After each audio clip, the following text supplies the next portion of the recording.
कहानी को पूरा समझने के लिए कहानी के पिछले सभी भागों को ज़रूर देखें। उसका लिंक मैं आप लोगों को डिस्क्रिप्शन बॉक्स में दे दूंगी और साथ में कमेंट बॉक्स में पिन भी कर दूंगी, तो आप वहां से भी जाकर देख सकते हैं। कुछ सेकंड तक पूरा लान जैसे ठहर गया। लोगों की बातचीत धीरे धीरे बंद होने लगी। फिर पीछे कहीं से बहुत हल्का इंस्ट्रूमेंटल म्यूजिक बजना शुरू हुआ।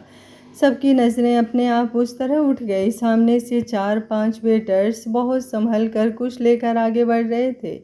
पहले किसी को समझ नहीं आया कि क्या है, लेकिन जैसे जैसे वो चीज़ पास आने लगी, लोगों के चेहरे बदलने लगे।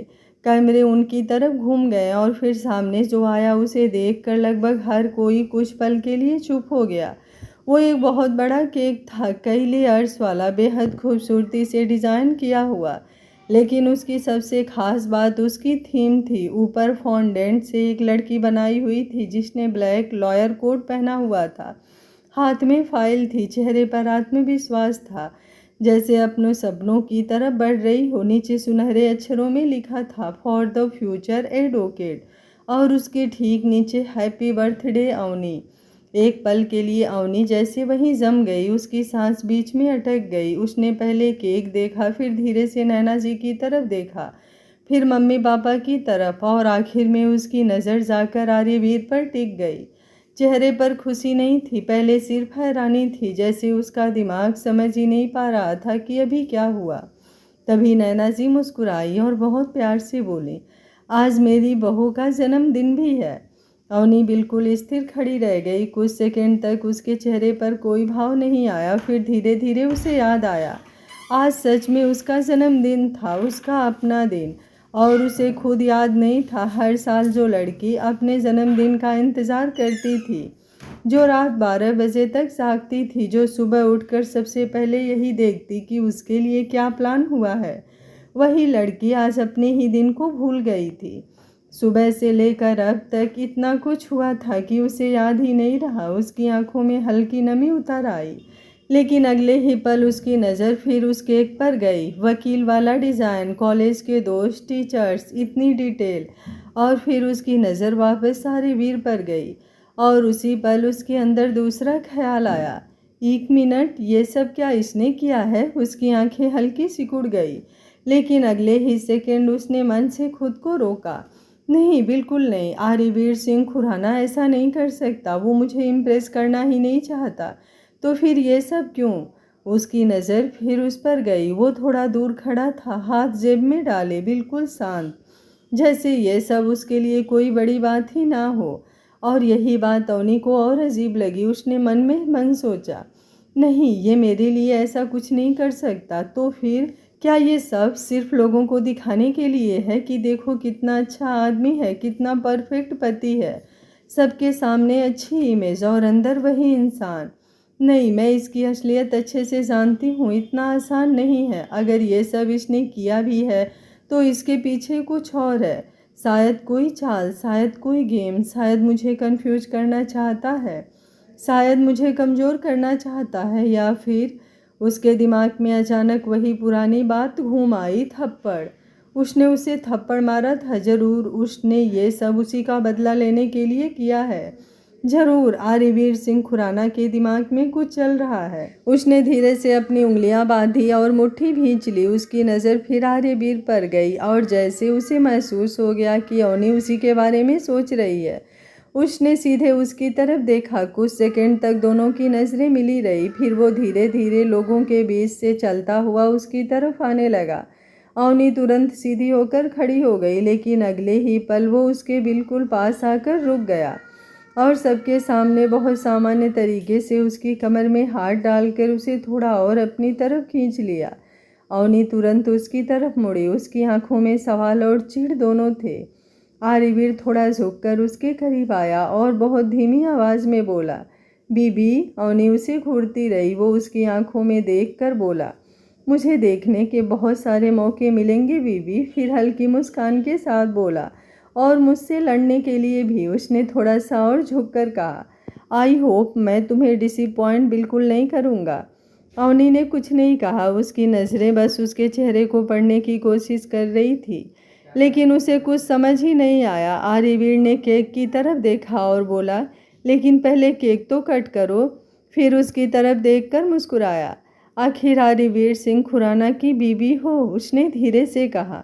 तो ऐसे कैसे तुम्हारा बर्थडे मिस हो जाता? अवनी की उलझन और बढ़ गई। वो उसका चेहरा देखती रह गई। फिर उसने धीरे से चाकू हाथ में लिया। पूरा लॉन शांत हो गया। अगले ही पल चारों तरफ से आवाज़ उठी, हैप्पी बर्थडे टू यू। पहले कुछ लोग, फिर धीरे धीरे पूरी पार्टी उसी आवाज़ में शामिल हो गई। सैकड़ों लोग, एक ही धुन, एक ही नाम। अवनी ने धीरे से केक पर चाकू रखा और जैसे ही उसने केक काटा, अगले ही पल आसमान अचानक रोशनी से भर गया। एक के बाद एक ठंडी आतिशबाजियां फूटने लगी। गोल्डन, सिल्वर, सफ़ेद रोशनी पूरे आसमान में फैल गई। लोगों की आवाज़ें तेज हो गई। उसी के साथ सैकड़ों गुब्बारे हवा में छोड़े गए। अवनी ने ऊपर देखा और अगले ही पल उसकी आंखें ठहर गई। आतिशबाजियों के बीच रोशनी से बना एक बड़ा सा पैटर्न उभरा, हैप्पी बर्थडे अवनी। पूरा आसमान कुछ सेकंड तक उसी नाम से चमकता रहा। पूरा लॉन तालियों और आवाज़ों से गूंज उठा। सभी लोगों की आंखें आसमान की तरफ उठी हुई थी। लोग खुश होकर चिल्लाने लगे। कैमरे लगातार उस पल को कैप्चर कर रहे थे, लेकिन अवनी, वो मुस्कुरा नहीं रही थी। वो बस ऊपर देख रही थी। और फिर धीरे धीरे उसकी नज़र नीचे आई, सीधे आर्यवीर पर जाकर रुकी। वो अब भी शांत खड़ा था। कोई एक्साइटमेंट नहीं, कोई दिखावा नहीं, बस वही आधी मुस्कान। और यही चीज़ अवनी को सबसे ज़्यादा परेशान कर रही थी। अगर ये सब इसने किया है तो इतना शांत क्यों है? उसने धीरे से सांस ली। उसकी आंखें फिर आसमान में चमकते शब्दों पर गई, फिर आर्यवीर पर, और उसके मन में बस एक ही बात घूम रही थी, तुम आखिर करना क्या चाहते हो आर्यवीर सिंह खुराना? अवनी कुछ सेकंड तक वहीं खड़ी रही। उसके हाथ में अभी भी केक का छोटा सा टुकड़ा था। ऊपर आसमान में अभी अभी बुझी आतिशबाजियों की हल्की खुशबू बाकी थी। लोग अब भी ताली बजा रहे थे। कैमरे की फ्लैश रुकी नहीं रही थी, लेकिन अवनी का ध्यान कहीं और था। उसने धीरे से पलट कर नैना जी की तरफ देखा और आदत के मुताबिक सबसे पहला केक उन्हें खिलाने के लिए हाथ बढ़ाया। हर साल ऐसा ही होता था। केक काटने के बाद पहली बाइट अपने माँ को ही खिलाती थी और नैना जी ने भी उसे माँ से कम प्यार नहीं दिया। लेकिन जैसे ही उसने हाथ आगे किया, नैना जी मुस्कुरा दी। उन्होंने प्यार से उसका हाथ हल्का सा मोड़कर सामने खड़े आर्यवीर की तरफ इशारा किया और बोली, पहला है कार्य का है बेटा, सारी अरेंजमेंट उसी ने की है। पहली बाइट आर्य को खिलाओ। अवनी का हाथ बीच में ही रुक गया। उसने धीरे से आर्यवीर की तरफ देखा। आर्यवीर उसे शांति से खड़ा था, जैसे उसे पहले से पता हो यही होने वाला है।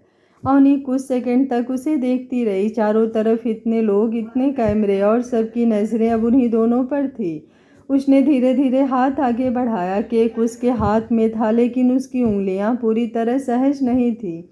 जैसे ही उसका हाथ आर्यवीर तक पहुंचा, वो फिर थोड़ा रुक गई। अगले ही पल आर्यवीर ने बिना कुछ कहे उसका हाथ पकड़ लिया और बहुत सामान्य तरीके से उसका हाथ अपने होठों तक ले जाकर केक खा लिया। चारों तरफ कैमरे की फ्लैश तेज हो गई। लोगों के चेहरे पर मुस्कान आ गई, लेकिन अवनी का चेहरा नहीं बदला। वो बस उसे देखती रही।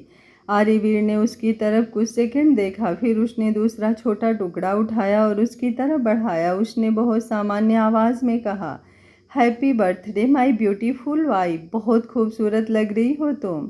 आसपास लोगों ने फिर तालियां बजाई। आर्यवीर थोड़ा उसके करीब आया। उसकी आवाज़ धीमी थी लेकिन साफ थी। उसने कहा, और अगर तुमने ये सोच लिया कि मैं सच में तुम्हारी तारीफ कर रहा हूँ। उसने हल्की मुस्कान के साथ उसकी तरफ देखा। तो ऐसी गलतफहमी में मत रहना बीबी, तुम इतनी भी खूबसूरत नहीं लग रही हो कि आर्यवीर सिंह खुराना इम्प्रेस हो जाए। अवनी कुछ सेकंड तक उसे देखती रही, फिर वो हल्का सा उसकी तरफ झुकी। उसकी आवाज़ बहुत शांत थी। उसने कहा, और तुम भी इस गलतफहमी में मत रहना आर्यवीर सिंह खुराना की अवनी शर्मा तुम्हें कभी इम्प्रेस करने की कोशिश भी करेगी। उसने उसकी आंखों में देखकर कहा, अगर तुम इस दुनिया के आखिरी मर्द भी हुए ना, तब भी नहीं। फिर हल्का सा सिर तिरछा करके बोली, नो नेवर। दोनों कुछ सेकंड एक दूसरे को देखते रहे। बाहर से मुस्कान थी, अंदर वही पुराना टसन। तभी पीछे से तेज आवाज़ आई, भाभी। दोनों ने मुड़कर देखा।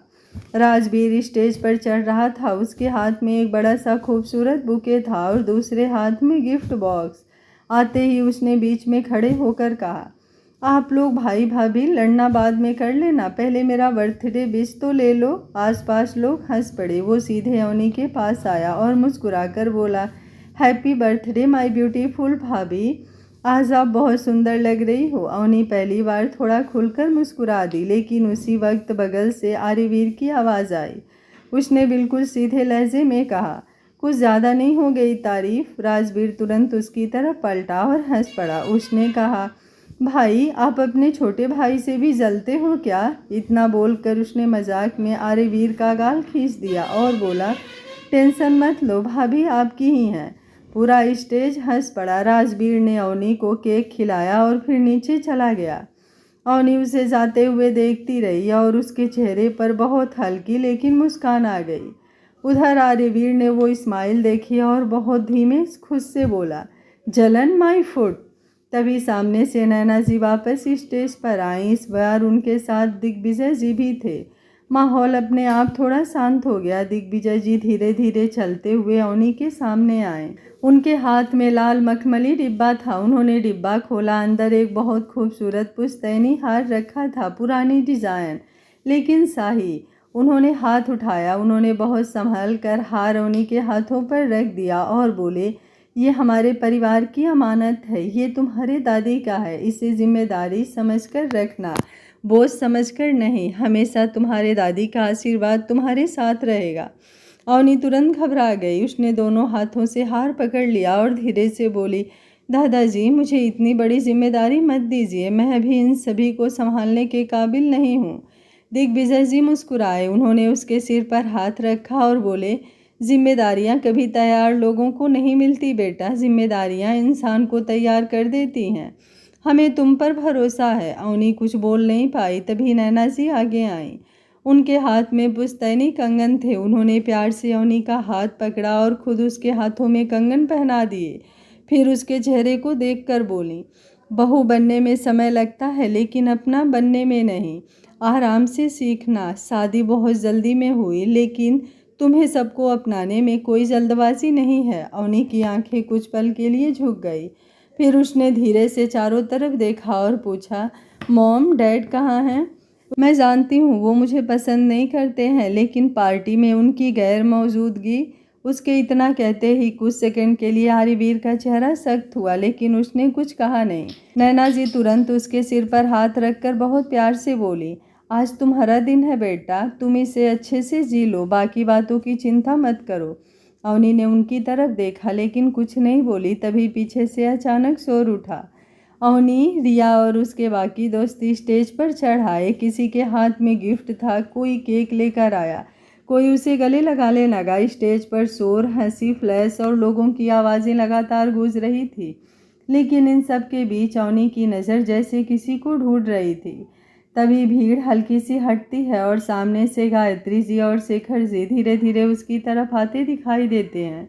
दोनों के चेहरे पर मुस्कान थी, लेकिन आंखों में वो भाव था जो शायद हर माँ बाप की आंखों में होता है जब वो अपनी बेटी को किसी नए घर में पहली बार इतने लोगों के बीच खड़ा देखते हैं। अवनी उन्हें देखते ही कुछ पल के लिए बिल्कुल बदल गई। ना स्टेज याद रहा, ना लोग, ना कैमरे। वो तुरंत उनके पास आई। पहले उसने दोनों को पैर छुए। शेखर जी ने तुरंत उसे ऊपर उठाया और सिर पर हाथ रख दिया। गायत्री जी ने उसके गाल को हाथ से छुआ, जैसे यकीन कर रही हूँ कि उनकी बेटी सच में उनके सामने है।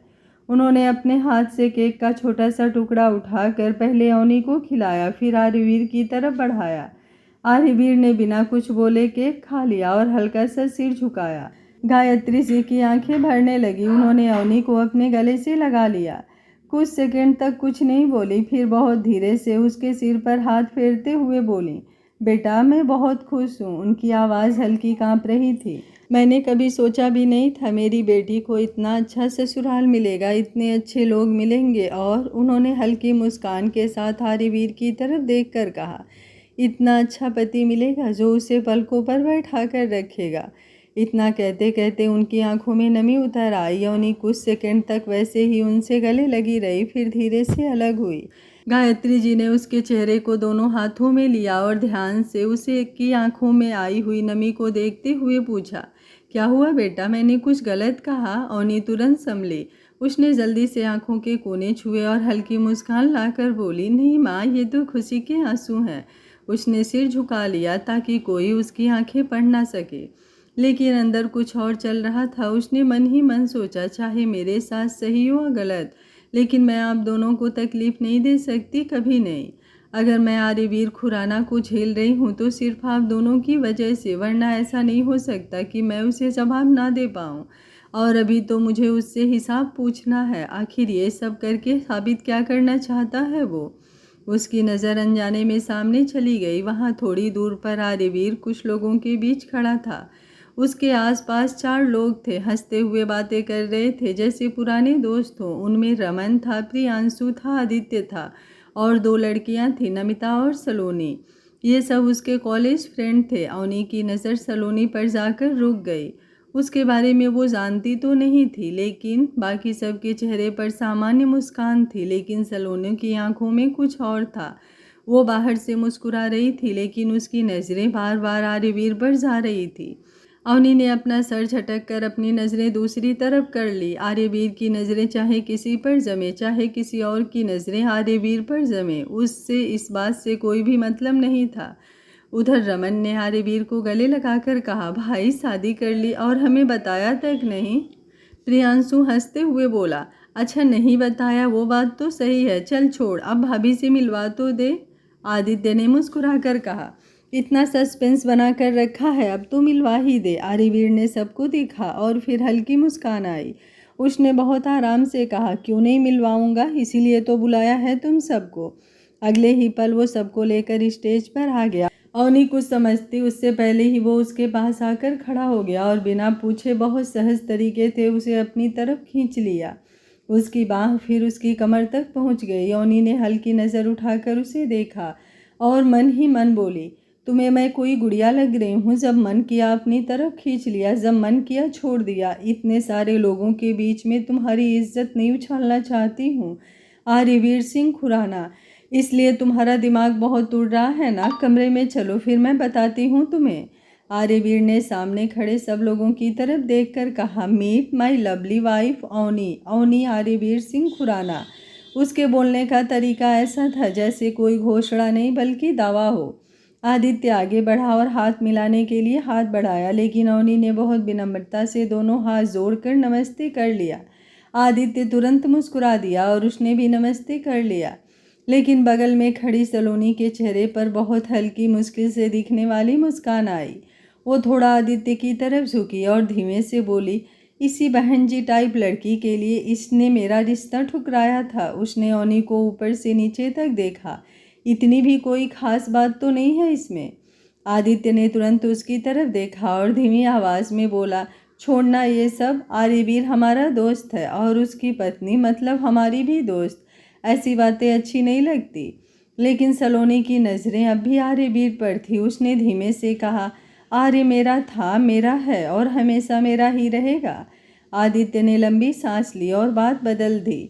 आदित्य ने मुस्कुराते हुए अवनी की तरफ देखा और बोला, भाभी आपको पता भी है हमारे भाई के पीछे कॉलेज में कितनी लड़कियां पड़ी थी, लेकिन इस आदमी ने किसी को भाव तक नहीं दिया और यहाँ तक कि कुछ रिश्ते घर वाले भी देख चुके थे, फिर भी शादी आपसे कर ली। बताइए क्या जादू किया आपने?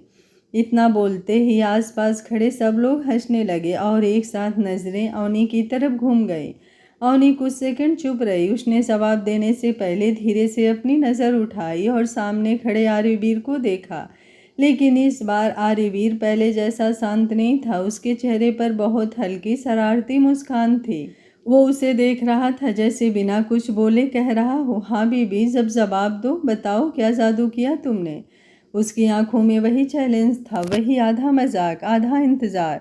अवनी कुछ सेकंड उसे देखती रही, फिर उसके चेहरे पर कई बदलाव नहीं आया। उसने बहुत सामान्य तरीके से सबकी तरफ देखा और कहा, एक्सक्यूज़ मी, बस इतना कहकर वो वहाँ से मुड़ने लगी। अगले ही पल पीछे से आवाज़ें आने लगी, ओहो भाभी तो शर्मा गई, अरे जवाब तो देते जाओ भाभी। देख भाई, शादी के बाद लोग बदल जाते हैं, कहीं तू भी तो नहीं बदल जाएगा? आसपास हंसी गूंजने लगी। अवनी ने एक कदम आगे बढ़ाया ही था कि अचानक उसकी कलाई किसी ने पकड़ ली। उसने पलट कर देखा, आर्यवीर। उसने उसका हाथ नहीं छोड़ा। चेहरे पर अब भी वही हल्की मुस्कान थी। उसने बहुत आराम से कहा, अरे बीबी, फिर थोड़ा करीब आकर बोला, ऐसे भी क्या जल्दी है, कहाँ जा रही हो? अवनी ने उसकी तरफ देखा और धीमी आवाज़ में बोली, मुझे यहाँ खड़े रहने का कोई शौक नहीं है। आर्यवीर ने उसकी बात सुनी लेकिन हाथ नहीं छोड़ा। तभी पीछे से रमन बोला, अब तो कपल डांस बनता है। प्रियांशु तुरंत बोला, ऑफ कोर्स, आज भाभी का बर्थडे भी है। आदित्य ने ताली बजाकर कहा, भाई बिना डांस जाने तो नहीं देंगे। बाकी लोग भी एक साथ बोलने लगे, couple dance couple dance. Avni ने तुरंत सिर हिलाया और कहा, नहीं, मुझे डांस नहीं आता। कुछ सेकंड के लिए शोर हल्का हुआ। आर्यवीर ने उसकी तरफ देखा, फिर उसके चेहरे पर बहुत हल्की मुस्कान आई।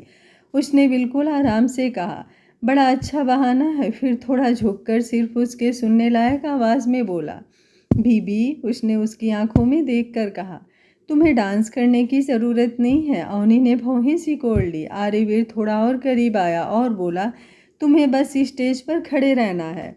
उसने उसके हाथ पर अपनी पकड़ हल्की सी मजबूत की और कहा, बाकी नचाऊंगा तो मैं तुम्हें। इतना बोलकर उसने अपनी आई विंग करी और उसे लेकर स्टेज की तरफ बढ़ने लगा। आसपास फिर शोर उठ गया। अवनी की आंखें कुछ सेकंड उसके चेहरे पर टिकी रही। उसके अंदर झुंझलाहट बहने लगी। उसकी उंगलियां धीरे धीरे मुट्ठी में बदल गई। उसने मन ही मन सोचा, इस आदमी को हर बार ड्रामा करना ज़रूरी लगता है क्या? और ये नचाऊंगा मैं तुम्हें मतलब क्या है? लेकिन इससे पहले कि वो कुछ बोलती, आर्यवीर ने बिना उसे मौका दिए उसका हाथ हल्के से खींचा और उसे अपने साथ ही स्टेज की तरफ ले गया। चारों तरफ लोग रास्ता छोड़ने लगे। रोशनी थोड़ी धीमी होने लगी। आर्यवीर उसका हाथ पकड़े हुए उसे स्टेज के बिल्कुल बीच तक लेकर आया। चारों तरफ की रोशनी धीरे धीरे हल्की होने लगी। लोगों का शोर कम हो गया। जो जहाँ खड़ा था वहीं रुक गया। कुछ लोग मोबाइल उठाकर रिकॉर्ड करने लगे, कुछ बस देखने लगे। और फिर म्यूजिक शुरू हुआ। आँखों में आँखें तेरी, बाहों में बाहें तेरी, मेरा ना मुझ में कुछ रहा, हुआ क्या? बातों में बातें तेरी, रातें सौगातें तेरी, क्यों तेरा सब ये हो गया, हुआ क्या? वही धीमी धुन, वही एहसास वाली शुरुआत जिसने पूरे माहौल को एक पल में बदल दिया। अवनी कुछ सेकंड के लिए वहीं खड़ी रह गई। उसने सोचा भी नहीं था कि बात यहाँ तक पहुँच जाएगी। लेकिन अगले ही पल आर्यवीर बिना कुछ बोले उसके करीब आया। उसने एक हाथ बहुत सहज तरीके से उसकी कमर पर रखा और दूसरे हाथ से उसका हाथ अपने हाथ में ले लिया। कोई जल्दबाजी नहीं, कोई दिखावा नहीं, बस जैसे उसे पहले से पता हो कि अगला कदम क्या होगा। फिर उसने धीरे से उसे अपनी तरफ खींचा और पहला स्टेप लिया। अवनी कुछ पल उसे देखती रही। फिर बिना कुछ कहे उसने उसके कदमों के साथ अपने कदम मिला दिए। एक दो, फिर धीरे धीरे पूरा फ्लो बनने लगा। आर्यवीर की नज़र कुछ सेकंड बाद बदल गई। उसे उम्मीद थी कि अवनी बस औपचारिकता निभाएगी, लेकिन सामने जो था वो कुछ और था। उसकी स्टेप्स बिल्कुल साफ थे, मूवमेंट में झिझक नहीं थी। मैं कहीं भी जाता हूँ तुमसे ही मिल जाता हूँ, तुमसे ही तुमसे ही। शोर में खामोशी है, थोड़ी सी बेहोशी है, तुमसे ही तुमसे ही। घूमते वक्त उसका बैलेंस नहीं टूट रहा था। हर बीट पर उसका कंट्रोल इतना सहज था जैसे ये उसके लिए नया नहीं, बहुत पुराना हो। आर्यवीर की आंखों में पहली बार हल्का सा आश्चर्य आया। उसने कुछ नहीं कहा, लेकिन उसकी नज़रें अब उसके चेहरे से हट नहीं रही थी। म्यूजिक आगे बढ़ता जा रहा था और दोनों धीरे धीरे उसी धुन में चलते रहे। एक पल वो उसे अपनी तरफ खींचता, अगले ही पल हाथ उठाकर हल्का गोल सा घुमाता और अवनी बिना रुके उसके साथ घूम जाती। उसका गाउन हल्का सा हवा में फैलता, बाल कंधों से सरकते और फिर वापस उसके चेहरे के आसपास आ जाते। नीचे खड़े लोग अब धीरे धीरे ताली बजाने लगे थे, लेकिन स्टेज पर जैसे सिर्फ दो लोग थे। कुछ सेकंड बाद आर्यवीर ने उसे अपनी तरफ खींचकर थोड़ा और करीब किया। दोनों के बीच की दूरी कम हुई। उसी पल अवनी ने उसकी तरफ देखा और बहुत धीमी आवाज़ में बोली, इतना नाटक क्यों कर रहे हो? उसकी आंखें सीधी उसकी आंखों में थी। उसने अगला स्टेप लेते हुए कहा, तुम्हें भी पता है मैं इस शादी को नहीं मानती। उसने बिना नज़र हटाए कहा, और तुम भी मुझ में इंटरेस्टेड नहीं हो, ना ही इस शादी में। फिर उसने घूम कर वापस उसकी तरफ देखते हुए कहा, तो इतना सब करने की क्या ज़रूरत थी? आखिर लोगों को दिखाना क्या चाहते हो और साबित क्या करना चाहते हो? आर्यवीर कुछ सेकंड उसे देखता रहा। उसके चेहरे पर कोई जवाब नहीं आया। उसने बस अगले स्टेप में उसे हल्का सा अपनी तरफ खींचा। फिर बहुत धीरे से अपना हाथ उसके चेहरे तक ले गया। उसकी उंगलियां उसके गाल के पास से गुजरी। उसके चेहरे पर आए बालों की एक लट को उसने सामान्य तरीके से उसके कान के पीछे कर दिया। फिर उसकी तरफ देखकर बोला, आर्यवीर खुराना को समझना इतना आसान नहीं है बीबी। उसने उसकी आंखों में देखते हुए कहा। उसके दिल में क्या चल रहा है और दिमाग में क्या चल रहा है। एक सेकंड रुककर उसके चेहरे पर हल्की मुस्कान आई। ये बात सिर्फ आर्यवीर खुराना को पता होती है। उसने अगला स्टेप लिया और फिर उसे घुमाया। फिर धीरे से बोला, तो इसलिए अपने इस छोटे से दिमाग पर जोर मत डालो। उसकी आंखों में हल्की चुनौती उतर आई, वरना हैक हो जाएगा। अवनी ने तुरंत उसकी तरफ देखा। उसकी आंखों में झुंझलाहट उतर आई। उसने कुछ नहीं कहा, लेकिन उसके चेहरे से साफ था कि जवाब उसके पास भी है। बस समय का इंतज़ार है। म्यूजिक आगे बढ़ता गया। अब दोनों के स्टेप तेज नहीं लेकिन और स्मूथ हो गए थे। कभी वो उसके चारों तरफ घूमती, कभी वो उसे अपनी तरफ खींचता, कभी दोनों सिर्फ कदम मिलाकर चलते। नीचे से सीटियाँ और तेज बजने लगी। सबसे पहले राजवीर ने जोर से सीटी बजाई। वाह भाभी। फिर उसके दोस्त भी शोर करने लगे। रमन बोला, भाई ये तो प्रो निकली। प्रियांशु हंसते हुए बोला, भाभी तो बोल रही थी डांस नहीं आता। आदित्य ने ताली बजाकर कहा, ये तो धोखा हुआ हमारे साथ। तभी पीछे से रिया की आवाज़ आई। वो हंसते हुए बोली, आप लोगों ने मान कैसे लिया कि उसे डांस नहीं आता। सबने उसकी तरफ देखा। रिया मुस्कुराकर बोली, अवनी कॉलेज में डांस कंपटीशन में नंबर 1 आई थी। सब एक सेकंड के लिए चुप हो गए। उसने गर्व से कहा, और ऐसा एक बार नहीं कई बार हुआ। आदित्य ने उसकी तरफ देखकर पूछा, आपको भाभी के बारे में इतना सब कैसे पता। रिया ने बिना सीधे जवाब दिया, क्योंकि वो मेरी दोस्त नहीं मेरी बेस्ट फ्रेंड है। आदित्य कुछ सेकंड उसे देखता रह गया, लेकिन इधर स्टेज पर किसी ने ध्यान नहीं दिया। आर्यवीर अब भी अवनी को देख रहा था। इस बार उसके चेहरे पर वो हल्की सी मुस्कान नहीं थी। उसकी नज़रों में कुछ और था, जैसे वो पहली बार उसे वैसे देख रहा हो जैसे अब तक नहीं देखा था। कोई जल्दबाजी नहीं, कोई नरमी नहीं, लेकिन एक अजीब सा ध्यान। दूसरी तरफ अवनी की आंखें अब भी वैसी ही थी, जिद्दी, गुस्से से भरी हुई, जैसे हर कदम के साथ खुद को याद दिला रही हो, भूलना मत। म्यूजिक धीरे धीरे अपने आखिरी हिस्से में पहुंचने लगा। आखिरी बीट्स के साथ आर्यवीर ने उसका हाथ पकड़ा, उसे हल्का सा घुमाया और वापस अपनी तरफ रोक लिया। तुम्हारी और मेरी जोड़ी बहुत बनेगी। एटीट्यूड के साथ साथ डांस भी टक्कर का था। I like it. कुछ सेकंड दोनों वहीं खड़े रहे। फिर जैसे ही म्यूजिक खत्म हुआ, पूरा लान में जोरदार तालियां गूंज उठी। लोग सीढ़ियां बजाने लगे। राजवीर सबसे ज़्यादा शोर कर रहा था। अवनी ने तुरंत अपना हाथ छुड़ाने के लिए हल्का सा हाथ खींचा, लेकिन उससे पहले आर्यवीर ने उसका हाथ ऊपर उठाया और बहुत शांत तरीके से उसके हाथ के ऊपरी हिस्से को अपने होठों से हल्का सा छू दिया। पूरा लॉन एक सेकंड के लिए और जोर जोर से शोर करने लगा। अवनी वहीं रुक गई। उसके चेहरे पर तुरंत हैरानी और गुस्सा दोनों उतर आए। उसने एक सेकंड उसकी तरफ देखा, फिर बिना कुछ कहे तुरंत वापस हाथ खींचा और स्टेज से नीचे आ गई। वो सीधे नैना जी के पास जाकर रुकी। नैना जी उसे देखते ही मुस्कुरा दी और बिना कुछ बोले उसे अपने गले से लगा लिया। उन्होंने उसके सिर पर हाथ फेरते हुए कहा, मेरी बच्ची, बहुत सुंदर डांस किया तुमने। अवनी कुछ नहीं बोली। उसने बस एक बार पीछे मुड़कर स्टेज पर खड़े आर्यवीर को देखा, जो अब भी वहीं खड़ा था, और उसके चेहरे पर वही मुस्कान थी। सब लोगों ने साथ में खाना खाया, हंसी मजाक हुआ। जैसे ही आर्यवीर और अवनी का डांस खत्म हुआ, कुछ सेकंड के लिए पूरा हाल तालियों की आवाज़ से गूंज उठा। फिर अचानक किसी ने जोर से कहा, वंस मोर वंस मोर, और अगले ही पल कई लोग साथ में चिल्लाने लगे, वंस मोर। आर्यवीर के दोस्त तो सबसे ज़्यादा शोर मचा रहे थे। आर्यवीर ने हल्की मुस्कान के साथ अवनी की तरफ देखा, लेकिन तभी नैना जी की नज़र अवनी के चेहरे पर गई। चेहरे पर मुस्कान थी, पर आंखों के नीचे थकान साफ दिखाई दे रही थी।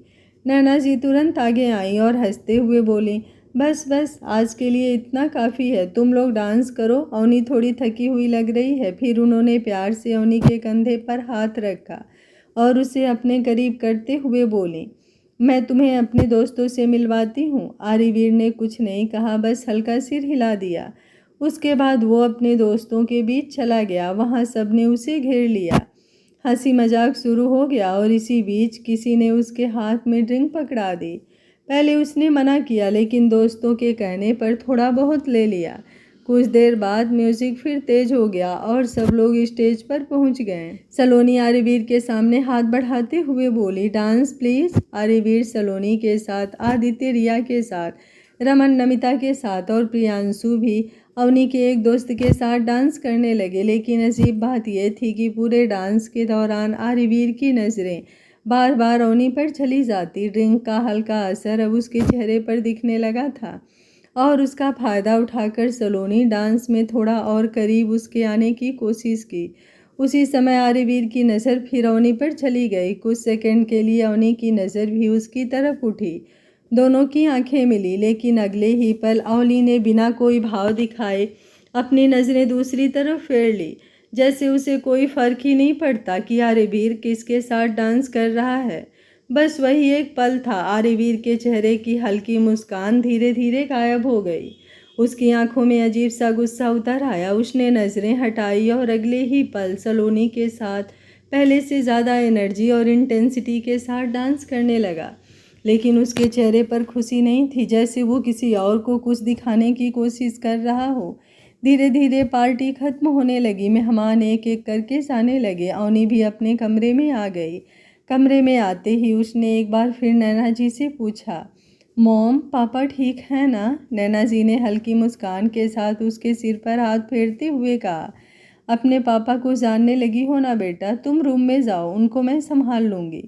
अवनी धीरे से सिर हिलाकर कमरे में चली गई। कुछ देर बाद आर्यवीर भी अपने दोस्तों को विदा करके कमरे में आया। आते ही वो पीछे से अवनी के पास आया और उसे अपनी बाहों में भर लिया। उसके कंधे पर ठुड्डी टिका कर हल्के नशे भरी आवाज़ में बोला, वैसे बीवी डांस तो तुमने बहुत अच्छा किया, और क्या क्या टैलेंट अपने अंदर छुपा कर रखा है तुमने। अवनी के दिमाग में सारी बातें घूमने लगी। आर्यवीर का सबके सामने बार बार उसकी कमर में हाथ डालकर उसे अपने करीब खींचना, डांस करते हुए बार बार उसे छूना और आखिर में उसके हाथों को चूम लेना। उसकी आंखें गुस्से से लाल होने लगी। तभी आर्यवीर ने उसके कंधों के पास झुककर उसे अपने करीब करने की कोशिश की। उसने दोस्तों के साथ थोड़ी ड्रिंक भी कर ली थी, इसलिए वो हल्का सा नशे में था। अवनी का पूरा शरीर असहज हो गया। उसने तुरंत पलटकर आर्यवीर को जोर से धक्का दे दिया। आर्यवीर लड़खड़ाते हुए कदमों से पीछे गिर गया और उसे गुस्से से देखने लगा। उसकी आंखें और लाल हो गई। उसके मन में बस एक ही बात आई, पहली बार थप्पड़ और अब ये धक्का। अवनी अभी भी गुस्से में ही थी। वो गुस्से में उसके पास आई, उसका कॉलर पकड़ते हुए बोली, मेरे पास आने की कोशिश भी मत करना। तुमने दुनिया को बता दिया होगा, लेकिन मैं नहीं मानती इस रिश्ते को। मैं कभी नहीं भूल सकती हूँ शादी, और कभी नहीं भूल सकती हूँ मेरे माँ बाप को ब्लैकमेल करके जो तुमने किया है मेरे साथ। I hate you Agniveer Singh Khurana, I just hate you. Aryaveer ने उसका हाथ हटाकर उसे अपनी तरफ खींच लिया। वो भी उसके ऊपर नीचे ज़मीन पर गिर पड़ी। वो उसके चेहरे को अपने दोनों हाथों से पकड़कर उसके करीब आया। आर्यवीर की आंखों में गुस्सा साफ दिख रहा था। उसकी गर्दन की नसें गुस्से में हरी हो गई थी और अवनी के भीतर डर और बेचैनी एक साथ भरने लगी। आर्यवीर गुस्से से कुछ पल उसे घूरता रहा, फिर बोला, तुमने मुझे धक्का दिया, तुम्हारी हिम्मत भी कैसे हुई। वो 10 सेकंड चुप रहा, फिर बालों में हाथ फेरते हुए बोला, अग्निवीर सिंह खुराना को धक्का दिया तुमने? आज तक किसी की मुझसे इस तरह बात करने की हिम्मत नहीं हुई। और तुम्हें क्या लगता है तुम कोई स्पेशल हो? तुम्हारी जैसी हजारों लड़कियां मेरे साथ रहने के लिए तैयार रहती हैं, और तुम्हारी अकड़ इतनी ज़्यादा है। उसकी पकड़ थोड़ी सख्त हो गई अवनी पर। अवनी ने तुरंत कहा, देखो मुझे दर्द हो रहा है, मैंने पहले कुछ नहीं किया, तुम ही मेरे करीब आए थे। आर्यवीर के शरीर की गुस्से से नसें तन गई थी। वो उसके कलाई को पीछे पकड़कर मरोड़ते हुए उसके होठों को लॉक कर चुका था। थोड़ी देर बाद अवनी को छोड़ते हुए उसने उसे धक्का देते हुए खुद के ऊपर से नीचे गिरा दिया और फिर पीछे हट गया और ठंडी लेकिन सख्त आवाज़ में बोला, अपनी लिमिट क्रॉस मत करना। मैं अगर तुम्हारे साथ ठीक से पेश आ रहा हूँ तो इसका मतलब ये मत समझना कि तुम मुझे जैसे चाहो वैसे बात कर सकती हो, वैसे ट्रीट कर सकती हो। इसे तुम्हारी पहली और आखिरी गलती समझो, वरना अगर अग्निवीर सिंह खुराना खुद पर आ गया ना, तो क्या कर सकता है क्या नहीं, ये बात तुम सोच भी नहीं सकती हो। अभी तक तो मैंने तुम्हारी पहली गलती तुम्हारे थप्पड़ का जवाब भी नहीं दिया, तो फिर ये दूसरी गलती। लेकिन हर बार माफ़ करता रहूं, इतना बड़ा दिल नहीं है मेरा। इतना कहकर उसने गुस्से में अपनी शेरवानी उतार कर वहीं फेंक दिया और जाकर बिस्तर पर लेट गया। अवनी कुछ देर वहीं खड़ी उसे देखती रही, फिर धीरे धीरे बालकनी की तरफ चली गई। उसके आंखों में आंसू थे। वो जाकर झूले पर बैठ गई और गायत्री जी और शिखर जी की बातें याद करने लगी। बहुत किस्मत से ऐसा परिवार मिलता है और ऐसा पति जो अपनी पत्नी को पलकों पर बिठा कर रखे। ये सोचते हुए उसने आंखें कसकर बंद कर ली। हवा का एक झोंका उसे छूकर निकल गया। पता नहीं कब तक उसकी आंखों से आंसू बहते रहे और कब बैठे बैठे उसे नींद आ गई, उसे खुद नहीं पता चला। इधर आर्यवीर बिस्तर पर लेटा रहा, लेकिन बेचैनी बढ़ती गई। आखिर जब उसे वहाँ रहना मुश्किल लगा तो वो उठकर नीचे बार रूम में चला गया और वहाँ जाकर 3-4 ड्रिंक कर लिए, लेकिन फिर भी उसका गुस्सा शांत नहीं हो रहा था। जब उसे लगा कि वो ज़्यादा ड्रिंक कर रहा है तो वो चुपचाप स्टडी रूम में चला गया और वहाँ जाकर सारे सामान को तोड़ फोड़ डाला और फिर चेयर पर बैठकर अपने बालों में हाथ फंसा लिया और अपने गुस्से को शांत करने के लिए ऊपर छत पर देखते हुए लंबी लंबी सांसें लेने लगा। गर्मी बहुत ज़्यादा है तो कोई भी ये कंप्लेन नहीं करेगा कि पार्ट छोटा है। मैं तो आज पार्ट बनाने वाली ही नहीं थी, इसलिए जितना मिल रहा है आप लोग संतोष कर लीजिएगा। सच में ये जानलेवा गर्मी है, जैसे लग रहा है कि इंसान बचेगा ही नहीं। उम्मीद करती हूँ आज का पार्ट आप लोगों ने एंजॉय किया होगा। Thank you for watching. मिलते हैं कहानी के अगले भाग में, तब तक स्वस्थ रहिए, मस्त रहिए, अपना ख्याल रखते रहिए।